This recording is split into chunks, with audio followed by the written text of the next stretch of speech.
Bonjour à tous, j'espère que vous allez bien. Vous savez, il y a des choses qui parfois peuvent profondément transformer notre existence. L'amour en fait partie, car elle est aussi l'essence de ce que nous sommes. Et aujourd'hui, nous allons parler de l'ouverture du cœur. Mais pas l'ouverture du cœur telle qu'on a l'habitude ou qu'on peut avoir l'habitude de partager, telle que le fait d'une relation entre deux personnes, mais nous allons parler de cette ouverture du cœur et de cette reliance avec le divin. Quand nous parlons d'amour, nous parlons souvent en fait de cette relation un petit peu amoureuse que nous avons avec quelqu'un, ou alors avec notre enfant, ou dans notre vie de famille.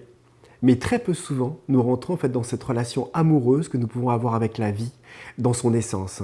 Car quand nous parlons d'amour, on parle souvent en fait de quelque chose qui est soit développé ou quelque chose qui peut être assez exclusif en fait entre quelqu'un ou quelqu'un d'autre, hein, notre compagnon, notre compagne, notre enfant ou notre famille ou nos proches. Mais on ne prend pas forcément en compte que l'amour est l'essence même de la vie, que tout tend à faire l'amour. L'amour tend vers l'unité et chaque chose et chaque action que nous faisons tend vers l'unité. Vous voyez, rien que l'attraction à un objet, l'envie de posséder, quel que ce soit quelqu'un, que ce soit un objet, une voiture, n'importe quoi, est un désir d'unification. Un désir vital de s'unir à quelque chose et de se sentir comblé par quelque chose. Que ce soit au niveau mental, par le fait d'obtenir une connaissance, par le fait de savoir quelque chose, c'est une tentative d'union. Quand nous cherchons et nous sommes attirés même physiquement par quelqu'un, c'est une tentative d'unification, pareil, avec l'autre personne. Quand ce soit même amoureusement vers une autre personne, c'est la même chose. Nous tentons de fusionner. Et spirituellement, quand nous sommes attirés, on va dire, vers des sphères un petit peu plus hautes, c'est exactement la même chose. Nous cherchons à être aspirés. C'est pour ça, en tout cas, qu'on parle d'aspiration dans le milieu spirituel, dans le sens où on tend à se donner, à se laisser aspirer, en tout cas par quelque chose qui est là. Mais quand on parle d'aspiration, on ne parle pas de quelque chose qui nous aspire, on parle aussi d'un feu intérieur, de quelque chose qui est vraiment présent et dans lequel, en fait, on n'a pas véritablement le choix. En fait, on va dire ça comme ça, nous n'avons pas véritablement le choix, en tout cas, dans cette attraction profonde de vouloir nous transformer. Regardons-nous, en fait, tels que nous sommes. Est-ce que nous pensons véritablement, parfois, avoir eu le choix, en tout cas, quand nous avons voulu trouver les meilleurs aspects de nous-mêmes pour pouvoir nous transformer, pouvoir mieux agir ou être mieux avec les autres? Eh bien, on peut se rendre compte, en fait, véritablement que pas forcément. En tout cas, je me suis rendu compte avec le temps que ce n'était pas un véritable choix. C'était une évolution naturelle d'un feu intérieur qui voulait grandir et qui voulait évoluer et qui voulait réaliser quelque chose de plus profond. Ma véritable nature. Alors on ne va pas débattre sur ce que peut représenter en tout cas notre véritable nature, mais il y a une chose qui est intéressante et que j'ai réalisé en tout cas véritablement avec le temps. C'est que l'amour n'est pas quelque chose à réaliser. C'est que nous sommes amour en fait dans notre essence. Donc c'est quelque chose que nous avons naturellement à révéler, naturellement. Parce que nous sommes des êtres d'amour, nous sommes des êtres capables d'aimer naturellement. La seule chose qui est difficile pour nous, c'est la peur de la déception, la peur de la frustration, la peur de la dualité, de l'adversité, de la différence de l'autre, la difficulté à nous dévoiler vis-à-vis de l'autre, la peur de notre lumière, mais aussi la peur de ce que nous représentons, la fausse perception de la construction que nous nous sommes faite, qui nous met ou qui peut nous rendre en tout cas quelque part dans une illusion de vulnérabilité. Et c'est là un petit peu le paradoxe, c'est que quand nous aimons et quand nous nous offrons en tout cas cet amour profond en tout cas de la vie, nous devenons plus vulnérables, certes, parce que nous sommes dans un chemin de dévoilement, de révélation, mais en même temps, une autre partie de nous, dans cette sincérité profonde, devient invulnérable. Et donc aujourd'hui, je voulais vous parler dans cette vidéo de ce qui peut donner un sens profond à notre existence. Quelque chose qui nous accompagne dès le matin, dès le réveil, qui nous amène une certaine lumière, une joie d'être, une joie de partager, mais aussi, et le plus important, une joie d'agir dans la matière. Pour tous ceux qui me connaissent, vous savez que, en tout cas, les partages qui sont liés à ma vision de la spiritualité ne sont pas du tout quelque chose de perché, ne sont pas du tout quelque chose qui isole, en tout cas, l'individu, mais ont toujours été quelque chose qui amène dans l'action, dans la collectivité, dans la matière, une véritable lumière, en tout cas, qui donne un sens. Et pas du tout dans le sens d'agir, dans le sens où on va se dire, bon ben voilà, c'est une spiritualité pour aider le monde, pas du tout. C'est une spiritualité qui nourrit individuellement, en fait, chaque individu. Parce que c'est en étant nourri, en tout cas individuellement, en ayant donc ses pieds sur terre, un petit peu comme on dit souvent, et la tête dans les étoiles, mais en ayant cet ancrage en fait et cet alignement vis-à-vis de nous-mêmes et en faisant ce qui nous fait vibrer, que nous participons à l'évolution collective. Quand une personne aime ce qu'elle fait, elle le transmet naturellement aux autres. Vous savez, c'est un petit peu comme quand on a été à l'école et on a eu, bon ça a été mon cas un petit peu, j'avais une prof d'espagnol à l'époque que j'aimais beaucoup. Elle adorait en fait son travail, et elle adorait en tout cas transmettre. Et à cette époque, j'ai adoré l'espagnol parce que c'était elle, c'était son rayonnement en fait qui me nourrissait. C'était pas forcément l'espagnol, même si je pouvais avoir une affinité en tout cas avec les langues latines, mais c'était principalement elle, en tout cas, qui me faisait vibrer. Et j'adorais aller à l'école, enfin à son cours, pas à l'école, pas du tout, mais j'adorais aller à son cours parce que quand je l'écoutais, quand elle transmettait, en fait, elle transmettait sa passion. Elle transmettait quelque chose à laquelle elle s'était unie et qu'elle vibrait. Et vous savez, c'est toujours un peu la même chose. C'est que quand on aime, quand on vibre et quand on suit naturellement la ligne de ce que nous aimons, en fait, nous sommes guidés en fait, dans la vie et nous pouvons incarner naturellement. Et les gens sentent en tout cas cet amour, sentent cette passion, sentent cette vibration. Et c'est dans ce rayonnement, cette vérité, en tout cas cet alignement que nous partageons, que nous nourrissons en tout cas les autres et que des petites graines, quelles qu'elles soient, en tout cas peuvent être semées. Un peu comme quelqu'un qui aime faire de la musique, qui parle avec son cœur dans la musique, même si on partage en tout cas une certaine mélancolie, tristesse ou quoi que ce soit, mais qu'il y a cet amour, il y a cette vibration qui est là, ça nous touche tout simplement. Et on aime écouter cette musique pour aller toucher certains espaces, quels qu'ils soient. Vous savez, quand on aime le divin, quand on se relie au divin, quand on connecte en tout cas en nous quelque chose, le divin vient toucher tout ce que nous vivons, tout ce que nous sommes, tout ce que nous pensons, tout ce que nous touchons dans notre pensée, dans notre envie d'agir, nos projets, nos aspirations et les autres, enfin, tous les espaces de notre vie. Et la vie prend un sens. Il n'y a pas quelque chose de plus profond que nous recherchons que de vivre une vie qui a un sens. Et là, je dis bien une chose, c'est que je ne dis pas, et je ne parle pas là de sens mental, je ne dis pas du tout qu'il faudrait, en tout cas, trouver un sens, même philosophique à la vie. Mais je parle là d'un sens profond qui ne nécessite pas d'avoir de sens mental ou d'avoir même une raison d'agir pour pouvoir être heureux. Vous savez, c'est toujours un peu la même chose, c'est que les choses que nous faisons qui nous nourrissent le plus ont généralement pas de sens. Le fait de peindre, le fait de marcher dans la nature, le fait de regarder un coucher de soleil, ou même un petit plaisir comme le fait de manger un bon repas ou d'être avec un ami qu'on aime. Vous voyez, ça c'est des choses qui n'ont absolument aucun sens, mais qui sont toujours en arrière-plan, nourries ou pénétrées en tout cas par une éclaircie de notre présence, même si nous ne la voyons pas. Cette reliance dont je vous parle, cette ouverture de cœur au divin, c'est quelque chose qui est presque, pour moi en tout cas, fondamental dans la première base en tout cas de notre chemin spirituel. Et c'est véritablement ça que j'aimerais vous partager. Et dans cette vidéo, qui est un extrait de formation, nous parlons de ce premier stade, en tout cas un petit peu de l'enfant intérieur, de cet espace en tout cas encore qui n'est sans filtre, sans barrière, sans armure, encore généré par un mental un peu souffrant ou un corps de souffrance qui se construit en déception vis-à-vis du monde et dans une dualité dans la relation avec la société. Mais justement, de commencer à voir où est-ce qu'elle se situe, en tout cas cette présence, et comment petit à petit la sentir, la reconnaître et apprendre à s'y abandonner. Nous allons aussi parler de cette colère, en tout cas, parfois subconsciente ou inconsciente, que beaucoup de personnes ont, puisque ça fait quand même des années que j'accompagne des centaines de personnes par an, et j'ai pu voir que malgré l'aspiration de beaucoup, il y a parfois des colères qui sont cachées, des choses que l'on n'accepte pas, des choses que nous n'avons pas du tout accueillies dans la vie. Et nous voyons parfois le divin, ou nous voulons le voir. Ça c'est intéressant aussi, c'est que nous voulons le voir comme quelque chose qui est amoureux, mais en même temps nous sommes incapables de sentir son amour.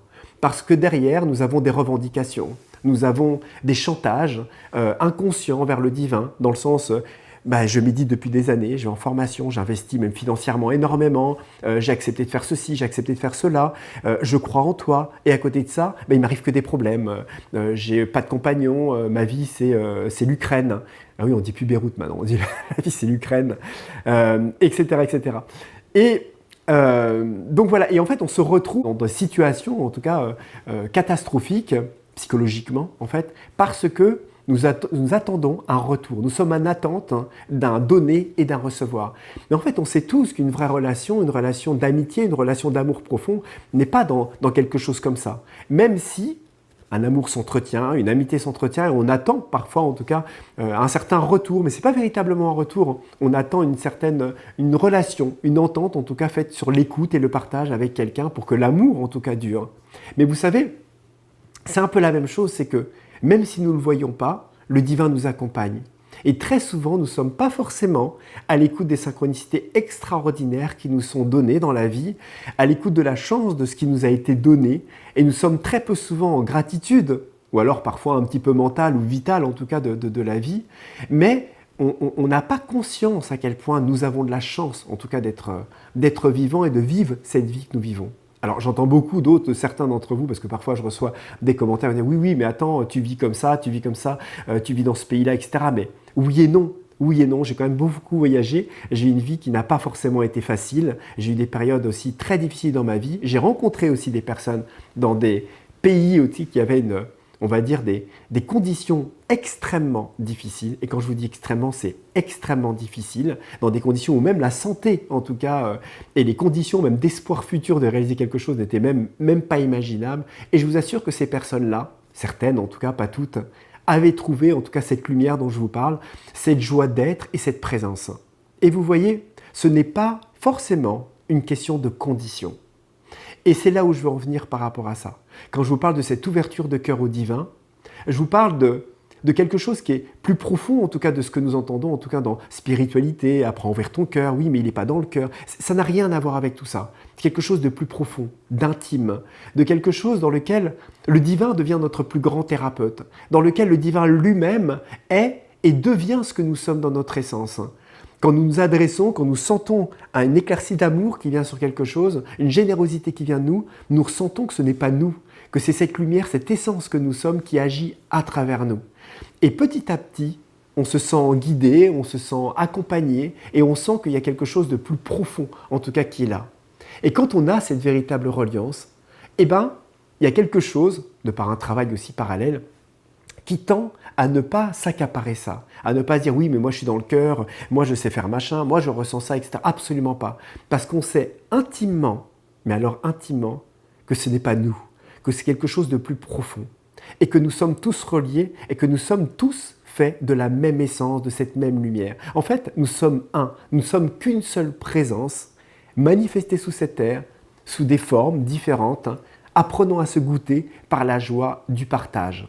C'est pour ça que très généralement, je partage que la spiritualité tient dans une trinité. La relation avec nous-mêmes, le je, le moi, le fait d'être soi-même, la relation avec les autres, la relation avec son compagnon, sa compagne, ses amis, sa famille, ses enfants, et la relation avec le divin. Et chacune de ces branches a une importance capitale. Et si nous sommes trop dans la reliance avec nous-mêmes, eh ben nous générons un développement personnel peut-être un peu excessif, dans lequel l'égoïsme peut prendre le dessus et dans lequel nous pouvons être trop autocentrés, en tout cas sur soi. Si nous sommes trop dans la relation avec les autres, en oubliant d'autres parties, eh ben nous pouvons nous retrouver un peu perdus dans l'autre, tendre à une certaine relation affective, à une dépendance affective, le fait d'attendre dans la relation un intérêt et tenter de toujours faire tout pour l'autre, mais dans l'attente d'être comblé.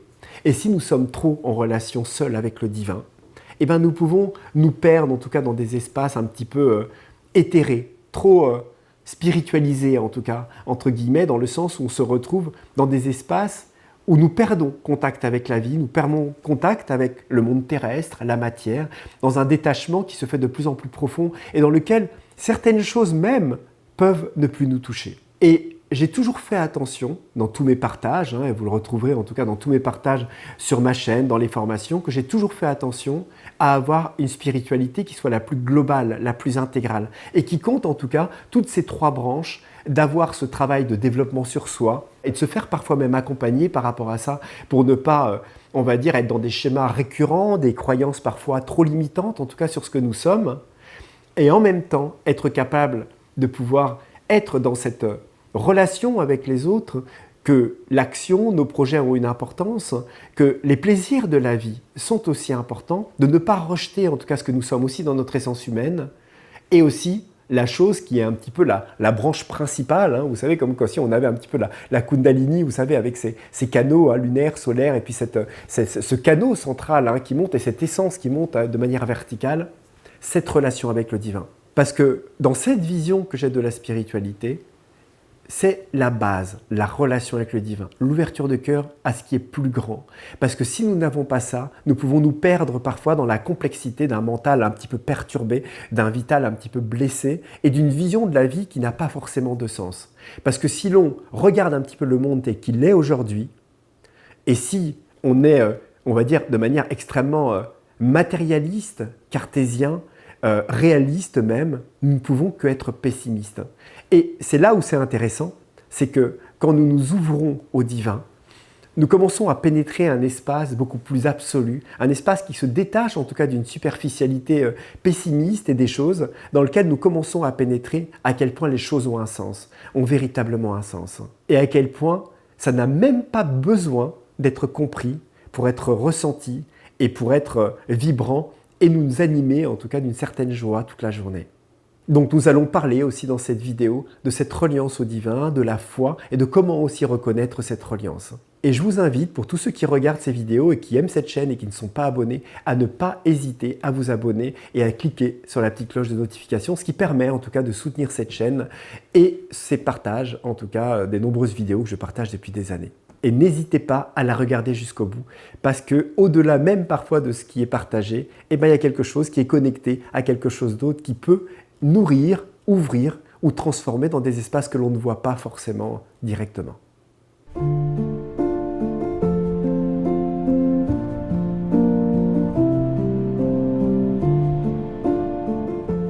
Et en fait, ce qui est intéressant quand on parle de trouver un sens à sa vie, c'est qu'il devrait y avoir un sens. Mais s'il n'y avait pas de sens, si ça se trouve, il n'y a aucun sens à la vie. Ou alors un sens qui peut-être nous dépasse tellement qu'on n'a pas la capacité, en tout cas ni l'intelligence divine, de capter l'intention profonde d'une intelligence, en tout cas qui nous dépasse. Donc où est-ce qu'on le trouve, en tout cas, ce sens de la vie ?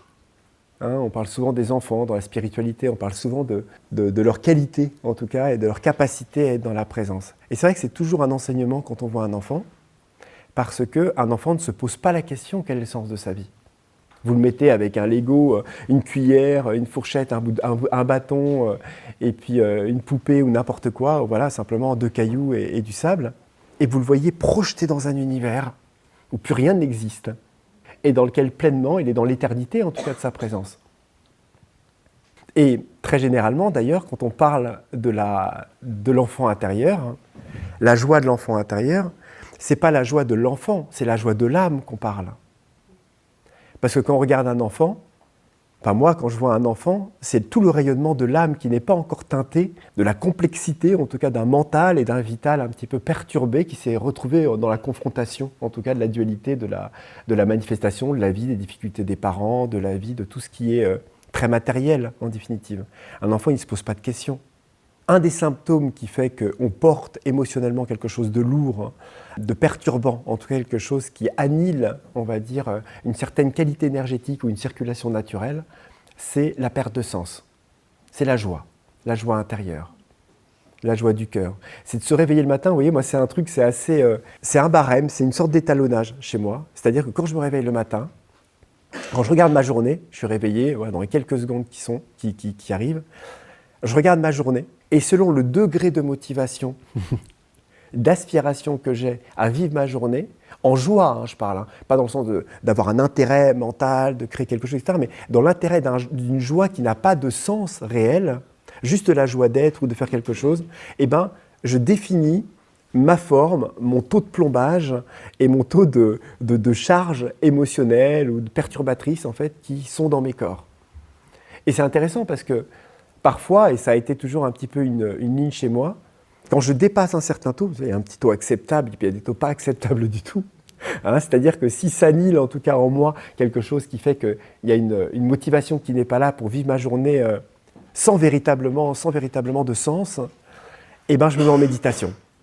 Je me nettoie, je forge, je tente de me connecter à l'aspiration, je prie le divin, je me reconnecte, jusqu'à ce que, quelque part, j'éclaircisse et je reforme dans les profondeurs de mon cœur jusqu'à ce qu'il y ait cette lumière qui arrive, les yeux qui s'éclairent et il y a quelque chose qui fait « j'ai envie d'être ». Vous voyez, j'attends cette sensation de « j'ai envie d'être ».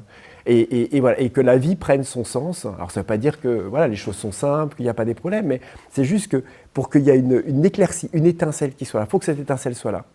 Et le problème, s'il y en a, en tout cas, c'est que cette étincelle, elle peut avoir tendance, selon notre constitution, parce qu'on a tous des personnalités, des vies différentes, des caractères aussi différents, elle peut avoir facilement et rapidement la capacité de s'éteindre, si on n'en prend pas soin. C'est comme une sorte de relation avec les gens. On aime une personne, on est en relation avec une personne, vous voyez, et puis en fait, on oublie que la relation, ou même l'amour entre deux personnes, c'est quelque chose qui se nourrit. Que l'amour est là, certes, mais l'amour ne suffit pas, en fait. On pourrait dire, oui, l'amour suffit à tout, et en fait, on se rend compte dans la réalité que, pas vraiment. L'amour, c'est aussi un feu relationnel qui se nourrit. C'est comme un couple, en fait, qui s'aime. Et il faut que, si on veut que cet amour tienne et s'entretienne, entre guillemets, et qu'il y a cette joie, en tout cas, à être ensemble. Parce qu'on peut très bien se séparer dans un couple et continuer à s'aimer. Il y a beaucoup de couples qui s'adorent et qui s'aiment et qui se séparent. Parce que justement, l'amour ne suffit pas à continuer à avoir le désir et l'aspiration de continuer à faire ce chemin ensemble. Parce qu'il y a bien d'autres facteurs, en fait. On est multidimensionnel et il n'y a pas que l'amour. C'est un peu la même chose. Cette relation que l'on peut avoir avec nous, c'est une relation qui s'entretient. Et cette reliance, en fait, intérieure à notre aspiration, à cette lumière, à cette joie, à cette âme, cet enfant intérieur, il s'entretient. Il se nourrit. Il faut être attentif chaque jour, comme dans un couple en tout cas, à cette reliance qui est là. Si on ne fait pas attention, vous savez, c'est comme des strates de plombage, c'est qu'au bout d'un moment, ça devient trop lourd, ça devient pesant. Et le problème de l'homme, c'est qu'on est suradapté en fait à toute situation.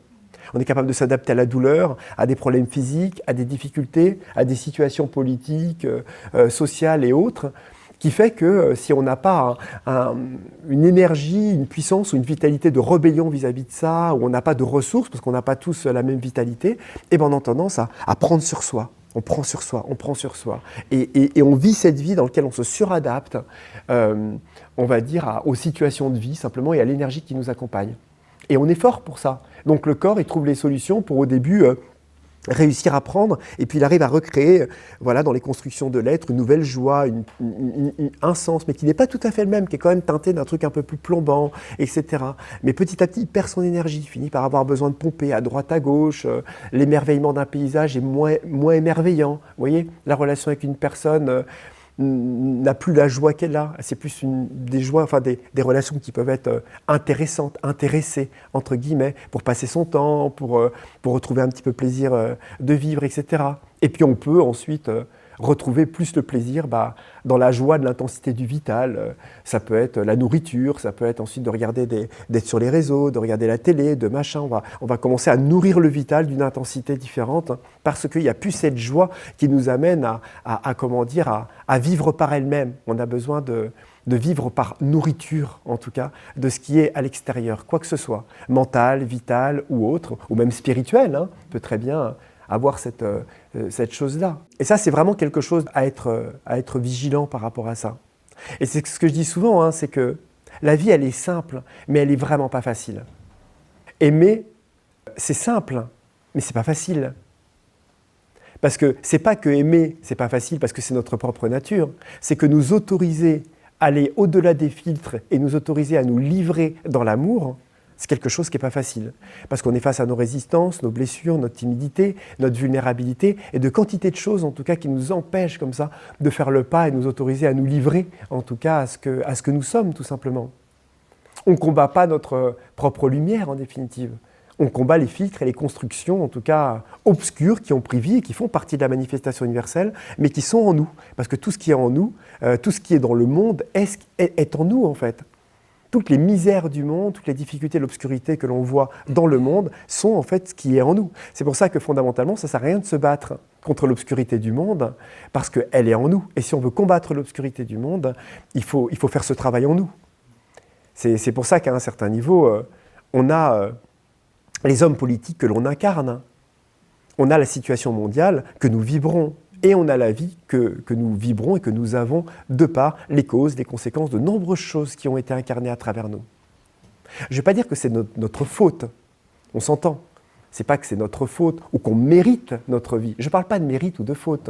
Je parle de vibration, d'incarnation naturelle, en tout cas, d'un chemin évolutif de la conscience, de notre âme, qui a décidé pour nous, en tout cas, un chemin d'évolution de conscience. C'est pour ça que, quand Edwige parlait hier, est-ce qu'on a vraiment choisi, où il y a toujours ce truc de j'ai choisi mon incarnation, un peu comme un poids, qu'est-ce que j'ai fait? Je devais être bourré ou je devais être décalé ce jour-là, ou dans les plans psychiques, j'ai choisi mon incarnation, mais personne n'a choisi son incarnation. C'est l'âme, c'est l'essence, la joie de l'âme, peut-être de se goûter, de vivre, d'évoluer, de manifester quelque chose qui nous dépasse, qui s'est incarné, en tout cas naturellement, comme un jet d'amour, de joie dans la manifestation. C'est pour ça que les enfants, ils ont ce regard, ils ont cette joie, ils ont les yeux lumineux en fait quand ils sont petits. C'est cette âme-là, elle ne demande rien en fait naturellement. Elle est expansion permanente, d'aller vers l'autre, de jouer, de rentrer en contact, de rester dans son monde. C'est une éternité vivante en fait quand on regarde dans les yeux d'un enfant. C'est incroyable, j'ai jamais compris, enfin voilà, vous imaginez même pas à quel point ça me fait mal au cœur quand j'imagine qu'on peut faire du mal à un enfant. Hein? Mais quand on est adulte, vous voyez, on prend tellement sur soi, on prend tellement de sacs à dos, tellement de choses qu'on se fait subir, tellement de choses qu'on s'autorise à porter. Et à un moment, il peut être temps, en tout cas, d'accepter de les poser. S'apaiser, en tout cas, avec soi-même. Mais s'apaiser avec soi-même, c'est aussi faire la paix avec le divin. Parce qu'en fait, on ne réalise pas, et je vous le dis parce que je suis habitué, en tout cas, à accompagner des personnes depuis longtemps, à quel point la plupart des gens qui sont dans les milieux spirituels ou qui ont cette aspiration sont en colère envers le divin. C'est une colère complètement cachée, en fait, à laquelle on n'a pas forcément, au début, véritablement mis le doigt, en fait, dessus. C'est pas évident de mettre le doigt sur la colère que l'on a envers le divin, de cette injustice. Parce qu'on imagine que c'est parce qu'on médite, parce qu'on tente d'être bienveillant ou altruiste, ou qu'on fait des formations, des stages et qu'on est dans un chemin spirituel, qu'on mérite le fait que le divin nous porte son attention et nous donne un peu plus d'abondance quand même. Hein, nous permettent d'avoir des synchronicités. Hein, et en fait, on est dans une sorte de chantage avec le divin, très inconscient, très inconscient. Dans le sens où on pense avoir tellement souffert que le divin, quand même, devrait reconnaître que cette souffrance que nous vivons et que nous avons devrait nous être rendue par l'intérêt ou des petits cadeaux ou des choses comme ça qui nous sont donnés. La foi, ce n'est pas une relation, en tout cas, dans laquelle il y a un chantage subconscient ou inconscient dans lequel plus nous souffrons, plus nous devons avoir en récompense parce qu'on nous œuvrons pour le divin et que comme on est ses petites mains ou son serviteur ou sa manifestation, et ben, en fait, il doit, entre guillemets, nous donner ou nous soutenir, etc. Il y a cette vision, en fait, vraiment inconsciente de ça. Parce que peut-être que dans tout ce qui nous accompagne, dans cette génétique vibratoire un petit peu de nos lignées judéo-chrétiennes et autres et religieuses, il y a ce truc d'un Dieu punisseur, d'un Dieu qui récompense, d'un Dieu qui demande, qui exige, qui pardonne, et qui nous amène en tout cas à nous mettre à genoux, non par une dévotion naturelle d'un cœur et d'une joie, mais pour le fait de devoir être à la hauteur, en tout cas, de ce qui est a priori demandé. Et c'est souvent ce que je dis, c'est que Dieu, il ne demande rien. On le voit bien, quand on est dans cet espace de reliance, il y a un amour qui est profond, infini. Il n'y a rien à pardonner. On est aimé dans l'éternité, en fait. Tout ce que nous, on tente de quémander, de choses comme ça, c'est quelque chose qu'on tente de se prouver par nous-mêmes et qu'on demande, en fait, à soi-même. On est face à notre aveuglement et notre ignorance, en fait, souvent, dans cette relation avec le divin. Parce que c'est trop d'amour, c'est trop d'éternité, on a besoin de limites, on veut se mettre des limites. Et on ne comprend pas qu'on peut nous aimer pleinement, qu'on peut tout nous donner, alors que nous, on se considère dans nos constructions comme étant obscurs, un peu sombres, malsains, ou qu'on a fait certains actes, et pourquoi on mériterait, on va dire, cet amour. Donc on va tout faire pour mériter le fait de s'autoriser, en fait, nous-mêmes, à recevoir cet amour. C'est simplement ça, en fait, le mécanisme qui est présent. Et de ce fait, on n'est pas apaisé avec le divin. Parce que dès qu'on a un problème, dès qu'il y a des événements qui sont difficiles, on voit ça comme des épreuves et des traversées en fait, dans lesquelles nous allons être jugés, évalués parfois, analysés, en tout cas par une intelligence profonde qui fait qu'une fois qu'on a passé cette épreuve, on devrait passer à autre chose. Mais après, on se reprend quelque chose sur le bec et on ne comprend pas pourquoi ça nous tombe dessus. Parce qu'on trouve qu'on est un bon élève quand même. Quand je regarde les gens autour, je suis quand même un bon élève. Pourquoi je souffre autant? Pourquoi voilà. Et en définitive, il y a quelque chose qui n'a pas été encore dans les profondeurs en fait, de cette reliance. C'est pour ça que peut-être, il n'y a que quand on réalise qu'on est ce divin lui-même, en tout cas que cette partie en tout cas, de notre âme est le divin lui-même, qu'on réalise que ce qui est descendu dans l'inconscience de l'obscurité de la matière, ce n'est pas nous, c'est le divin lui-même. C'est le divin qui a eu le courage de descendre à travers ce que nous représentons dans l'inconscience la plus suprême. Et tout le courage en fait, que nous pensons avoir, c'est le courage du divin. Et ça, c'est quelque chose d'intéressant par rapport à ça. C'est pour ça que je vous dis, quelle est la relation que nous avons véritablement avec ce que nous appelons Dieu, avec ce que nous appelons la mère ou le divin? C'est quoi la véritable relation? Quand vous pensez chacun d'entre vous et vous regardez la relation que vous avez, est-ce que c'est une relation affective, construite? Est-ce que c'est une relation de chantage? Qu'est-ce que nous attendons chacun du divin par rapport à comment nous agissons en fait dans la vie? Est-ce que nous avons envie de recevoir des récompenses quand nous agissons? Quelle est la vision que nous avons du mot être soutenu et accompagné par le divin? Ce soutien que nous pensons recevoir du divin, quelle forme il prend? Est-ce qu'il prend la forme de l'argent? Est-ce qu'il prend la forme d'une compagne ou d'un compagnon qui nous correspond? Est-ce qu'il prend la forme d'une situation professionnelle qui nous correspond? Et si on n'a pas ça? Et si on ne l'avait jamais? Est-ce que ça remet en cause la qualité, en tout cas même l'existence d'une reliance avec le divin ou de son existence? C'est important parce qu'en définitive, en tout cas de mon expérience, plus nous allons trouver en fait et plus nous trouvons une reliance profonde, moins l'intérêt exigé de cette reliance est présente. Et c'est pas du tout, et c'est ça qui est extraordinaire, c'est que c'est pas du tout une notion ou une posture sacrificielle. On n'est pas du tout dans quelque chose un peu judéo-chrétien, dans lequel on doit souffrir, on est serviteur, il y a quelque chose qui est brimé, entre guillemets, dans une vision un peu sainte de quelque chose, d'un Dieu qui est au-dessus, qui machin, voilà. Pas du tout, du tout. Il y a une joie incompréhensible qui accompagne, en tout cas, le fait d'être et de servir. Mais c'est même pas de la servitude, c'est même pas du service. C'est même pas du service. Tant qu'on est dans la vision dans laquelle nous pensons être en train de servir, nous sommes encore dans un filtre intermédiaire qui est en fait dans une situation de chantage ou de dualité intérieure vis-à-vis de la reliance que l'on a. Je prends un exemple. Quand vous êtes dans une reliance profonde avec quelqu'un, dans une relation dans laquelle les yeux dans les yeux vous partagez quelque chose, il n'y a pas de notion d'intérêt.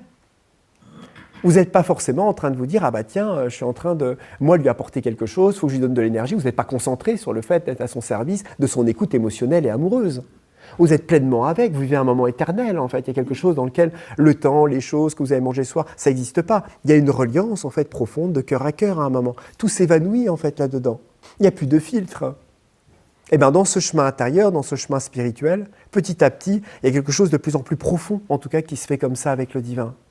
Et qui, petit à petit, pas de manière permanente, mais commence à être de plus en plus vrai, on va dire de plus en plus clair. Et les soutiens que nous recevons du divin n'ont pas forcément la forme que nous imaginons.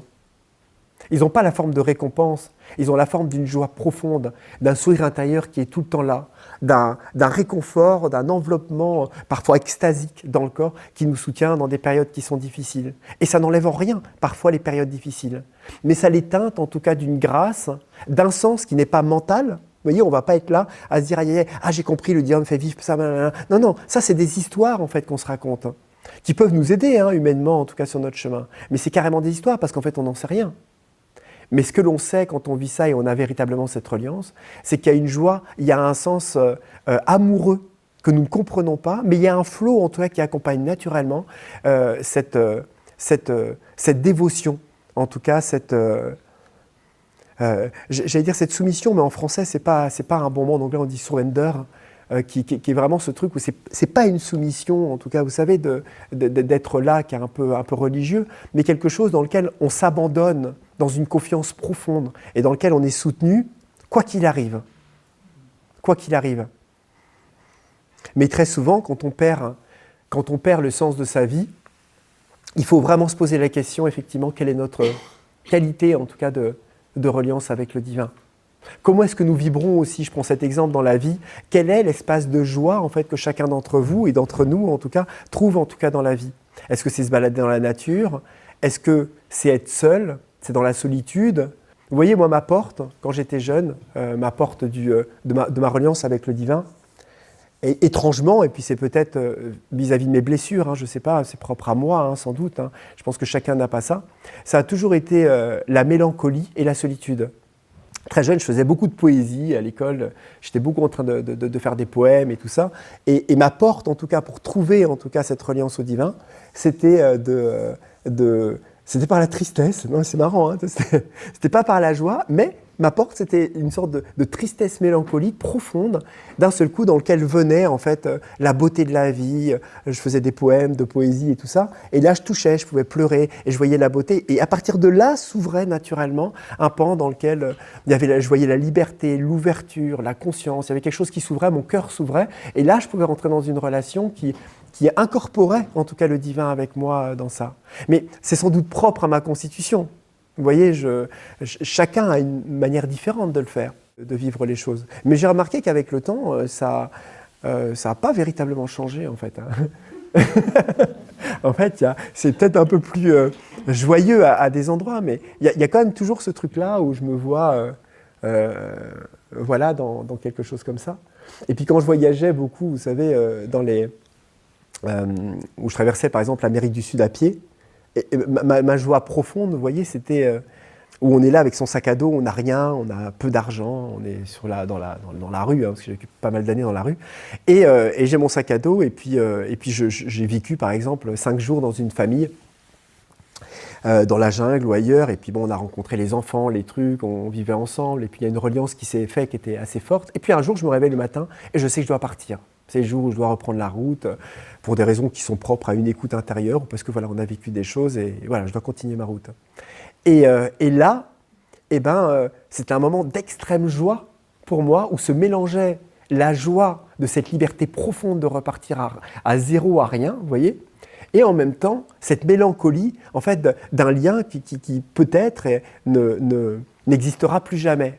Vous voyez, qui existe dans le cœur, mais dans lequel je vais quitter des gens avec qui j'ai vécu des choses qui étaient fortes. Et je me souviens un nombre de personnes que j'ai quittées sur le pas de la porte, où on se fait des embrassades, des hugs, on se dit au revoir, on s'embrasse, et puis à un moment on tourne la tête, on prend le sac à dos, on marche tout seul, et puis là il y a l'immensité de la vie, la nature, on n'a rien, on ne sait pas où on va dormir, on va manger rien. Et puis là j'ai une chanson qui me revient dans la tête, où je chante un truc sur la liberté, et là je mets mon pouce, et il y a les voitures qui arrivent, et je me sens libre. Vous voyez. Et c'est beau, c'est super beau. Et je trouvais aussi ma joie là-dedans, vous voyez. Mais tout ça, c'est aussi des portes qui nous sont proposées dans la vie. Vous voyez, c'est marrant. Je vous prends un exemple complètement différent, en fait, par rapport à ça, mais qui est amusant. C'est que, comme j'ai été abandonné quand j'étais petit, et ça joue hein, dans notre vie, hein, notre structure, notre machin, les portes que l'on va utiliser pour grandir et se développer. Eh bien, je savais, en fait, et ça a été confirmé après par la suite, que ma mère, quand je suis né, donc ma vraie mère, que j'ai rencontrée ensuite par la suite des années, 45 ans après, et ben en fait, avait accouché de moi par amour. J'avais été conçu par amour et qu'il y avait énormément d'amour, en tout cas, au moment de ma naissance, même si j'ai été, entre guillemets, ce que je considère comme abandonné, alors qu'elle n'a pas eu le choix. Et, étonnamment, vous voyez dans les choses qui sont faites, quand j'étais adolescent, et j'avais des petites copines et des amis, la plus grande preuve d'amour, vous voyez, que je pouvais donner à une fille, c'était de l'abandonner. Et je suis ému parce que c'est fou, en fait, à quel point la vie trouve des portes, trouve des manières d'être dans lesquelles l'amour est partout, en fait, se cache partout, chaque porte, chaque chose. Et c'était marrant parce que quand la relation était profonde, où je sentais que je pouvais m'attacher à cette fille et qu'il y avait quelque chose qui commençait à pouvoir naître, ma joie la plus profonde, c'était de lui dire que c'était fini. Et j'avais l'impression que je faisais un cadeau, quoi. Et j'étais en joie. Et après, j'étais tellement content que ce soit fini. Et je la portais dans mon cœur profondément. Mais maintenant, ça m'est égal. Le lien était créé. Voilà, je l'aimais. C'était ma manière de lui montrer mon amour. Ça n'avait pas de sens de rester avec elle. Il fallait que je l'abandonne. C'est quand même fou, hein. C'est quand même fou. Donc ça, c'est quelque chose qui s'est réglé, heureusement. Hein, par la suite, il y a quand même eu du nettoyage, en tout cas, qui s'est créé et qui s'est fait. Mais c'est intéressant de voir que nous reproduisons des choses, mais quoi que nous reproduisions, l'amour est toujours là. Il y a toujours une porte qui est présente, il y a toujours une opportunité de toucher l'amour, de le trouver, etc. La chose, c'est parfois de ne pas cristalliser cette porte-là comme étant la seule porte, en tout cas, dans laquelle trouver en fait un état de bonheur ou de choses comme ça. Et c'est là où parfois il faut un petit peu s'apaiser avec la vie et trouver d'autres manières, en tout cas, de se découvrir. Mais comme je vous dis, regardez en tout cas dans votre cœur la qualité de votre reliance et quelle véritable relation vous avez avec votre cœur et le divin. C'est vraiment important, parce que ça définit tellement de choses, en tout cas sur notre chemin, que si nous sommes que le divin, nous sommes cette unité, nous sommes cette conscience divine, il est dommage d'avoir une reliance perturbante, déstructurante, tu vois, voire perturbée, en tout cas avec ce que nous sommes. C'est la base, en tout cas, ce serait l'essentiel. Comme la relation avec les autres sont à l'image de la relation que nous avons avec nous-mêmes, vous doutez bien que si la relation avec nous est profondément perturbée, nous ne risquons pas d'être socialement adaptés, en tout cas, à la relation et puis à développer, en tout cas, un amour relationnel avec les autres.